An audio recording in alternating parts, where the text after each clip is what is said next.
So, if you haven't been living under a rock for the past 2 days, you're probably aware that Osama bin Laden was killed at his compound in Pakistan by U.S. Special Forces.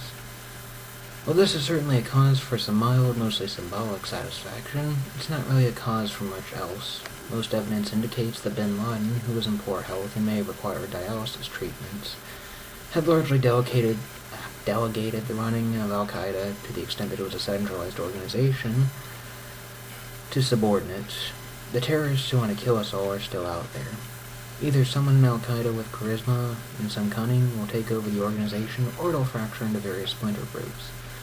Either way, they will continue to stage terrorist attacks. The largest, most coordinated attack to date carried out by al-Qaeda was the 9/11 attack. Most of the rest have been attacks staged by individual cells which were nominally in the same organization. They'll continue to operate whether they call themselves al-Qaeda or something else. More importantly, Muslims aren't going to stop being radical because of this. In the short term, there will probably be some backlash from Muslims who admired bin Laden, though in the long term I think this will be irrelevant. The most problematic aspect, though, is that many of the radical Muslims are in Western countries, exactly where they can be the biggest threat. Muslim radicals in the Middle East can be problematic if they disrupt oil production, but they can't really harm us directly. The U.S. military could kill them all 50 times over if they wanted to fight. Hell, the British military could probably kill them all. Unfortunately, they're not all in the Middle East. In fact, the most radical Muslims are in Western countries, especially Europe, though they are growing rapidly, thanks to basically natalist policies. Thanks to the insane immigration policies followed by Western nations, there are more coming, and they're breeding like rabbits, most of them on the dime of the Western taxpayers.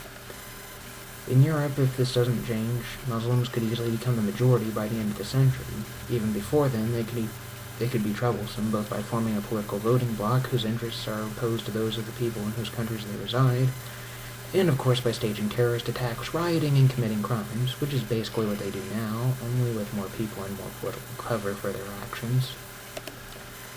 Muslims are not the major problem in the United States, as most of the immigrants here are from Hispanic countries, but the Muslim minority will likely be a troublesome presence.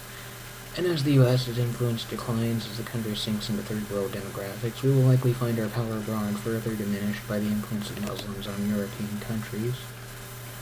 Osama bin Laden is dead, but thanks to the brain-dead elites in Western countries, his followers and the people who sympathize with him are becoming stronger.